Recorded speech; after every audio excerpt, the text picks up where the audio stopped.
আসসালামু আলাইকুম। ইনফো টেলিভিশনে আপনাদের সকলকে স্বাগতম। খবর পড়ছি আমি পিয়া রানী।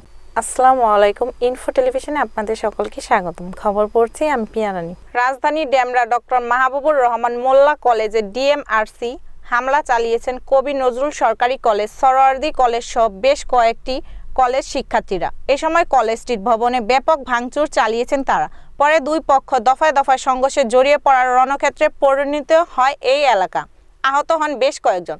এ সময় কলেজটির বিভিন্ন সামগ্রী ও সরঞ্জাম নিয়ে যায় হামলাকারীরা। পরে ঘটনাস্থলে উপস্থিত হন পুলিশ সদস্যরা। এর মধ্যে কবি নজরুল সহ অন্য কলেজের শিক্ষার্থীরা ঘটনাস্থল ত্যাগ করে। উপস্থিত পুলিশ সদস্যরা ডিএমআরসি শিক্ষার্থীদের বুঝিয়ে শান্ত করার চেষ্টা করেন।